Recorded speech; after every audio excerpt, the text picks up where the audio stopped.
السلام عليكم. تعالوا ما نعمل كده احلى حته كيكه بجد، طلعت تحفه وجميله جدا. بص ما شاء الله، الشوكولاته سايحه فيها كده، وهي حاجه كده جميله. شايفين منظرها؟ تعالوا نخش نشوف كده المقادير. عملتها بثلاث بيضات، نص كوبايه كاكاو، كوبايه زيت على سمنه، كوبايه حليب، كوبايه ونص سكر، والفانيليا. هنحط ايه في الشفشق الخلاط؟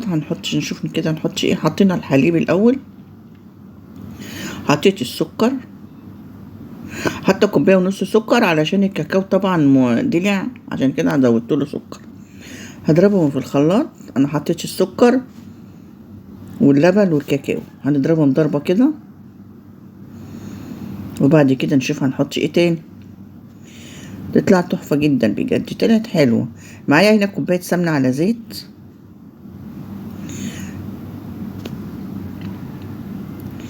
حطيتها عليهم، وبعد كده نضرب برضو ضربه، واحط كده رشه فانيليا دلوقتي اطعمها، بس خلي ريحه الشوكولاته اللي انا عملتها دي تبقى ريحتها حلوه، يعني طعمها حلو. هضربها ضربه لغايه ما تلاقيها تخنت كده معاكي. هاخد من الخليط ده كوبايه، هاخد من الخليط ده كوبايه كده واركنها على جنب، مش هحطها في التلاجة ولا حاجه.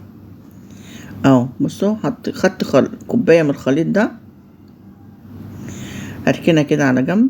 وانا شغاله عادي خالص، هجيب بقى البيض، 3 بيضات، اكسرهم في شفشق الخلاط، وازود عليهم طبعا فانيليا، عشان البيض بيبقى عايز الفانيليا. تمام. انا بكسرت البيض على شفشق الخلاط اهو، ونضربه تاني ضربة حلوة.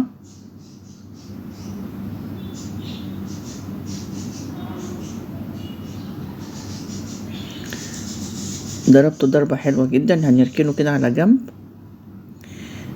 هنجيب البولة ونجيب كوباية، هنعاير الدقيق بقى.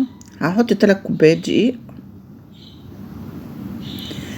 هنحط التلات، انا منخلاهم بس هنخلهم تاني، والدقيق بيبقى كويس جدا. بس كل ما تنخلي الدقيق تبقى الكيكه معاكي هشه وحلوه.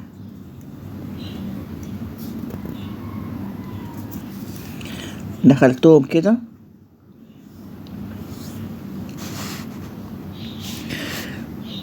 تمام كده. بعد ما دخلتهم هجيب باكو كيك شيف او بيكنج باودر، اي حاجه متاحه من ايديكي، او معلقه كبيره من البيكنج باودر، ورشه ملح، واقلب مع بعض كده. انا معايا الدقيق مظبوط اهو، ومعايا الشوكولاته، ومعايا الخليط الكاكاو بتاع الشوكولاته، ومبطنه الصينيه بورقه زبده ومسحها بمسحه زيت. هجيب الخليط اللي في الشفشق الخليط السائل على الخليط الجاف، نقلبهم كده على بعض، ونقلب تقليبه. هنلاقي الخليط ماسك مع نفسه، ماسك شويه. هعمل ايه؟ هجيب نص كوبايه ميه دافيه مش سخنه، مش بتغلي يعني، ميه دافيه، احطها عليه واروح مقلبه كده كويس جدا. شايفين ما شاء الله الخليط بقى حلو ازاي. جبت من الجوانب، مفيش اي حاجه خالص في الجوانب. هصبها في انا كده اول ما بدات اشتغل فتحت الفرن، اقلبها في الصينيه في القالب بتاعي، واخبطها خبطتين كده على الرخامه، وادخلها الفرن. هنا استوت اهي ما شاء الله. اجيب باكو كده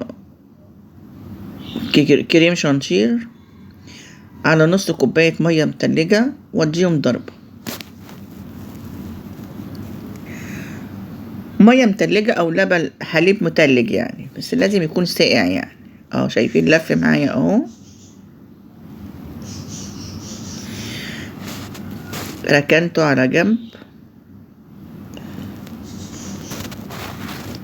وانا الكيكه اهي قلبتها وشربت منها ورقه الزبده، يعني ممكن اطلعها، بس لقيتها افضل تتحط في الصينيه وتتقطع في الصينيه يعني. جبت كوبايه معلقتين حليب على ميه على معلقه سكر، قلبتهم تقليبه حلوه، ورشيت سقيت بيهم الكيكه كده. اخد معلقه من الخليط ده، اروح حطها انا كنت حق ان انا اخد الخليط كله احطه على كريم شانتيه، بس الدنيا حر، الكريمه ساحت مني جدا يعني، من من الجو الحر جامد، الكريمة يعني سايحة شوية، معلش. فردت الكريمة على صينية الكيكة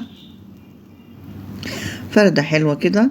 اجيب باكل كوباية الشوكولاتة تخنت معايا شوية، هحط عليها معلقة كده من اللبن اللي معايا ده، يعني معلقة صغيرة، واقلبها عشان تفك بس شوية.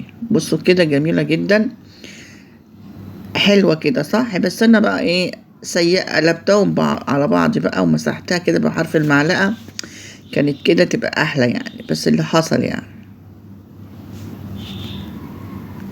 شايفين، بس أنا عملتها كده، لا كنت لو سبتها كانت هتبقى شكلها احلى، بس ما اعرفش ليه عملتها كده يعني. بس كانت طعمها حلو يعني، طعم حلو، وشكلها برضو كانت تحفة ومش وحشة. هنمسح كده الصينية بدار المعلقة، ومش بسكينة ولا حاجة. بصوا كده، حطيتها في التلاجة شوية تمسك نفسها شوية، وبعد كده نقطعها بس كده، وبعد كده نقطعها. بصوا قطعتها هنا ماسكة مع نفسها وجميلة جدا. شايفين ما شاء الله حلو ايه الكيكة مع الشوكولاتة اللي عليها.